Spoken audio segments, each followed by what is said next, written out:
Hi, and welcome back, everyone.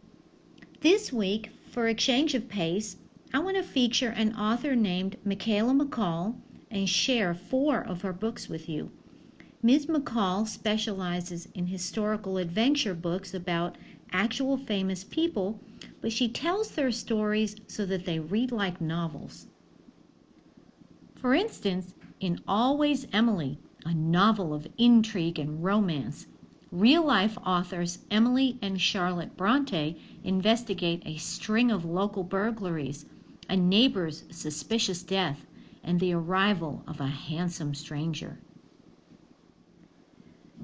Nobody's Secret features the poet Emily Dickinson at the age of 15. She meets a charming, mysterious young man who playfully refuses to tell her his name. She's very intrigued by him, so when he's found dead in her family's pond, she's determined to discover his secret, no matter how dangerous it may be. Promise the Night explores the early life of a woman named Beryl Markham, who grew up on a farm in Kenya and became the first person to fly solo across the Atlantic Ocean from east to west. Finally, The Revelation of Louisa May features 15-year-old Louisa May Alcott, one of our most famous American authors. In this book, her mother takes a job over 100 miles away to earn some much-needed money for the family, leaving Louisa to take care of everyone at home. Louisa's father refuses to work, a fugitive slave is seeking refuge in their house, and a slave catcher has been murdered, making the Underground Railroad much more dangerous than it already was. This is a pretty suspenseful novel. In all of these books, the author does an excellent job of blending fact and fiction in order to bring some amazing young women to life in an entertaining and often suspenseful way. At the end of each book, there's also a short section on the facts behind the fiction. I think you'll really enjoy these titles. Have you ever heard of James Bond? You know, the greatest secret agent the world has ever known. Have you ever wondered how he got his start? In Silverfin, we meet the young Bond as he teams up with the cousin of a missing boy in the Highlands of Scotland during the 1930s. They soon discover that the boy's disappearance is linked to a madman and his sinister plot for global power. Silverfin is a thriller that will keep you on the edge of your seat as you learn the unknown story of the boy who grew up to be Bond, James Bond. You may be shaken and stirred.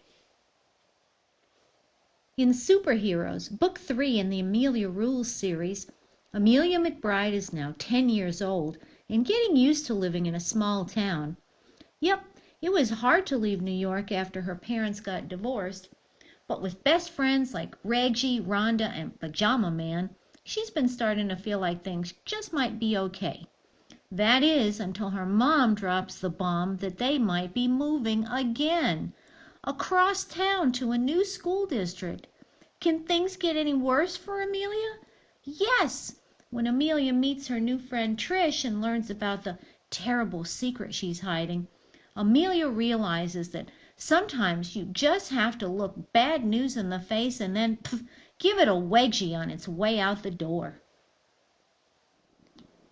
Epic is the first book in a science fiction trilogy that may be very interesting to my fellow video game players. It's a dystopian story set on New Earth where violence is illegal and all conflicts, trade, and other relationships are managed through a worldwide video game called Epic.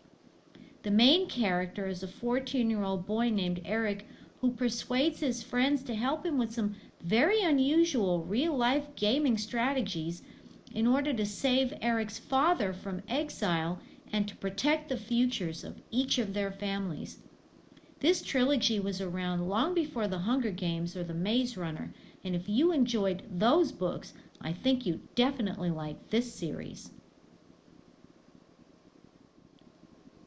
In Book 3 of the Lumberjanes series, A Terrible Plan, Mal and Molly try to take advantage of the first quiet day at camp in a while, But their date takes a bizarre turn with the appearance of the Bear Woman. Back at camp, Joe, April, and Ripley must stay on their toes as they try to earn every badge possible, which ends up being a lot harder than any of them ever imagined.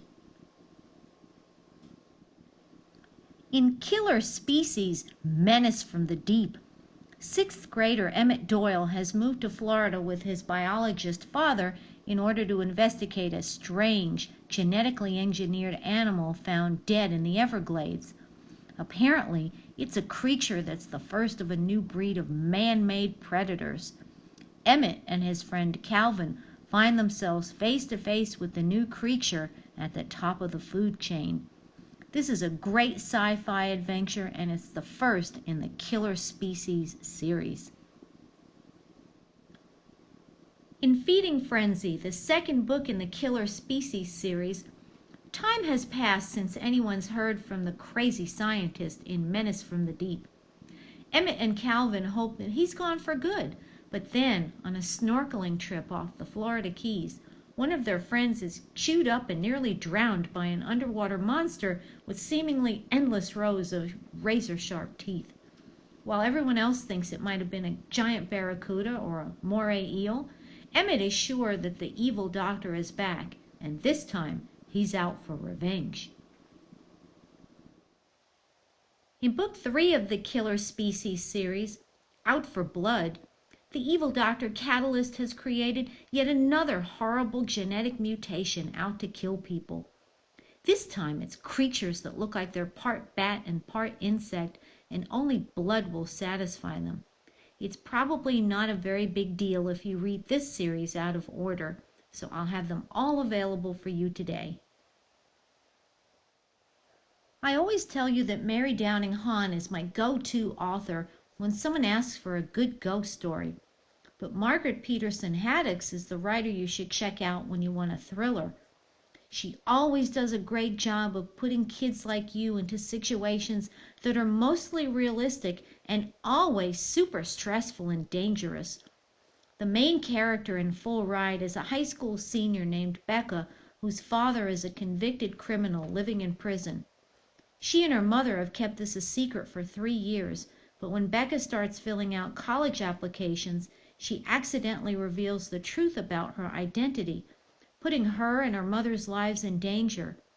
Her mother had always told her that they were in hiding to avoid the press, but Becca discovers that there's a second, more ominous reason that they've been in hiding. I only have 2 copies of Full Ride, so if they're gone when you come to the library, I'll be happy to recommend a different book by this author because they're all pretty good. After his plane is shot down behind enemy lines by Hitler's Luftwaffe, 19-year-old Henry Forrester, an American pilot during World War II, attempts to walk across Nazi-occupied France. He's wounded, hungry, and afraid as he struggles toward freedom on foot, relying on the kindness and cunning of the members of the French resistance who are willing to risk their own freedom and even their lives to help him reach safety. You'll be inspired by this story and by the strength and determination of the freedom fighters who protect Henry on his perilous journey. I hope you noticed the secret word for this week. Did you spot it? Even if you didn't, I think it's about time I gave you a little peek at the student prizes for the secret word drawing. One of you will win your choice of either the lovely Clemson or charming Carolina gift box. Right now the boxes are empty, but when it comes time for the prize drawing, they'll be filled with lots of sweet chocolatey goodness. Be sure to come into the library and fill out an entry slip for the secret word each week. You could be the lucky winner. Thanks so much for tuning in again, everybody. March Madness is now only 4 weeks away, and I'm really looking forward to it. I hope you are too. It'll be fun finding out which book you'll choose for the GMS Book of the Year. In the meanwhile, I'll see you next week with some more recommendations for great books. Please feel free to subscribe to my channel, I'm still looking for that 100th subscriber. Be sure to thank your teacher for showing the video, and don't forget to be awesome. Bye-bye.